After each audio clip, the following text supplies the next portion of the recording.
Hello, everyone, and welcome to BFW 2401 Capital Adequacy Week 11, and this is part 2.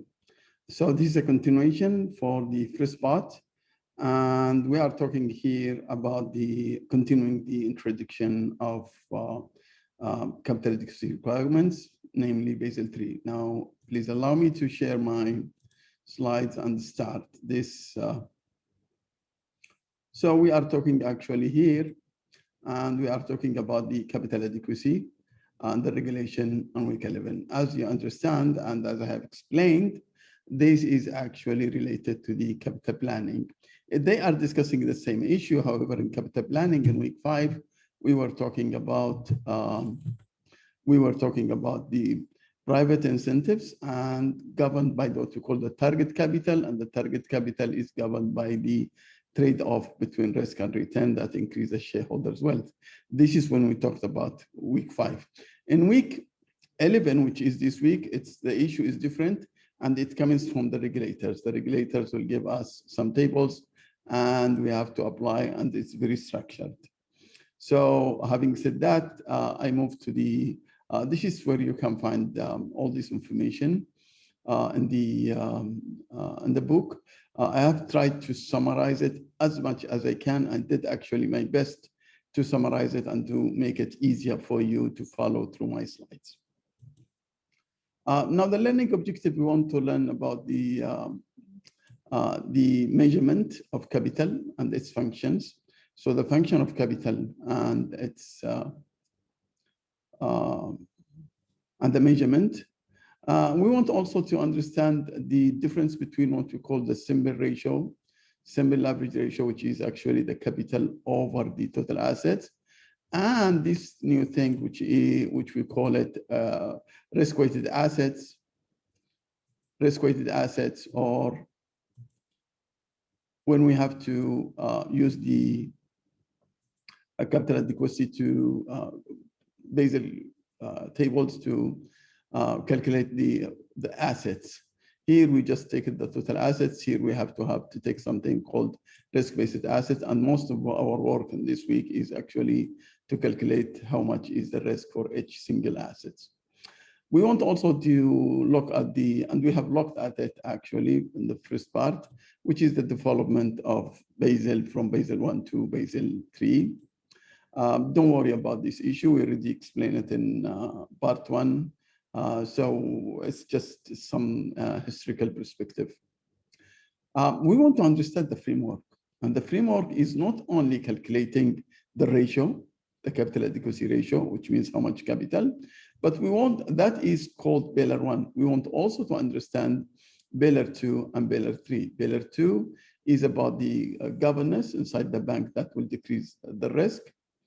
And Basel III is about the information that the bank should provide so the outsiders can react and decrease the risk by, of course, controlling the share price. If you are risky, your share price would drop. If you are not risky, your share price will increase. And this is what we call it, the market discipline. So this can be activated only if you give them information. And Basel III is trying to push banks to provide enough information, to disclose enough information to the outsiders so they can activate what we call the market discipline.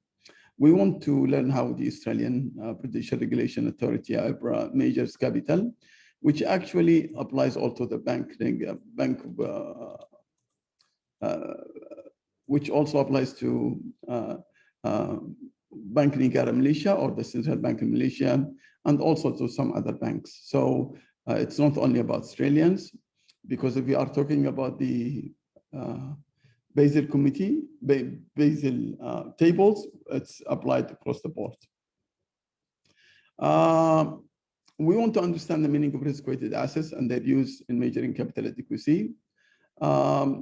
We will be certain how to calculate the adequacy of financial institution capital base. So we want to calculate the capital also, and also the risk-weighted assets. So the whole formula is coming through this package called Basel III. We want to learn about the regulated capital buffers. We have two buffers, 2.5%, and we will discuss about it when we come to the capital requirements in part 3. And we want to understand the rule of Basel II and Basel III, which I told you, this is about the governance and this is about the information. Having said that, you can see my agenda here is all those, but the blue fonts is actually what we are going to cover in this part, which we want to do some introduction, talk about the capital and insolvency risk, and we talk about the capital management. So the major functions of capital, and as we have seen it before, we are talking about, actually to absorb unanticipated losses, to protect insured and insured depositors, bondholders, and creditors in case of insolvency.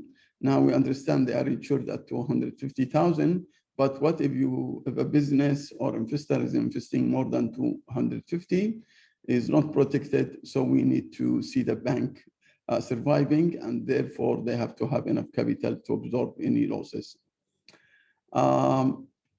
So we want to protect the financial insurance funds also, because when a bank collapses, the insurance funds, which is the insurance companies like PIDM in this country, will pay for those customers and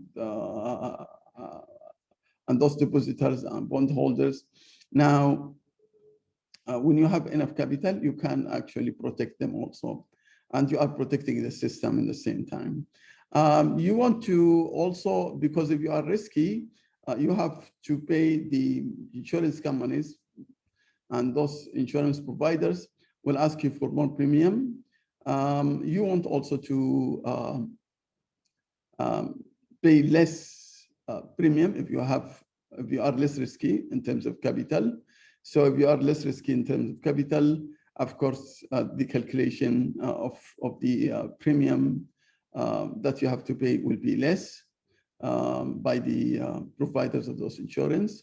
And if you collapse also, the taxpayers will pay. And if the day, especially if you are too big to fall, so this is also protection for the taxpayers. So we are protecting the taxpayers, the insurance companies, less the depositors, the bondholders. We are also decreasing the premium, decreasing the cost of funds. And also we can use this money of the capital for investments. So it has major function, but too many functions, but the major function is to protect the cost of those stakeholders. But also you can use it for investment. As you know, sufficient capital levels inspire confidence in the financial institutions by the market. And as we are operating in this trust economy, its confidence is very important. Sufficient capital ensures that the bank is continuing. So the ongoing concern is actually is secured that, and we think that even in difficult times, the bank is actually continuing. So a going concern is an issue that we have to address in this issue. So going concern means the bank is going to continue in difficult times. And of course, difficult times mean more losses. More losses, that's fine, but if we can absorb it by enough capital, that will be good. Now, when we define capital, we already know capital is actually the net equity, and we have the book value. We know this in accounting, and it's actually the assets minus the liability according to the book. And this is we call the book value. This is how we define capital. But there is another definition which comes through economists, which is we have to look at the market value of assets and liabilities, and this is actually we get the net market value. And this net market value definition is actually preferred by regulators. Sometimes the bank is already insolvent or bankrupt, and we don't know if we are working with the booking capital, what we call book value. The book value, you can already bankrupt according to the market value, and nobody knows. So it can book value if you are using book value.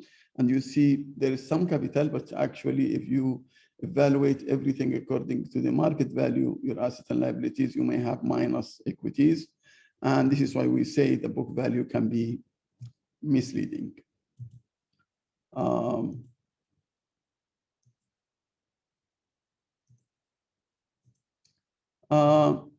This is just a small example, a brief example. We have seen it. If you have these banks, we have two banks, Bank A, Bank B. Bank B has 10 capital, and this one has 5 capital. So as you can see, this is less capital. If both banks were subject to $9 of losses, just an example, this is $10 capital, this is $5. As you can see, with the $10, if you have 9 losses, you can survive because you still have $1 capital. Here, if you have $9 losses, if you write off, which means this is a losses, then in this case, actually, you are bankrupt. And you can see you are bankrupt here because you cannot touch because your capital is done, and you cannot tolerate all of this risk of write-off. It's not, your capital is just not enough. So you are bankrupt in this issue and you can survive, and there is going concern here. Capital management and measurement, we have 2 regulated capital. Financial capital guided by 2 key factors, by the regulations, as I told you, which is week 11, and by the risk return, which is the private sector, which is week 5. This is 2 things, and this is why we see in the report, we say, for example, Basel now regulators is saying 10.5, but you can see some banks holding 13, 14, 15. Are they inefficient? No, it's just maybe the risk is more, and they are keeping the minimum and then extending over that. So we can measure capital adequacy, as I told you, according to the leverage ratio. But now, according to the regulators, we use what we call the this one, which is the risk-based capital ratio, which is we have to assess the risk in each single asset. As you know, this week 11 is focusing on this red thing, which is the risk-based assets, risk-based capital ratio. I'm done with these parts, and hopefully I will see you in part 3.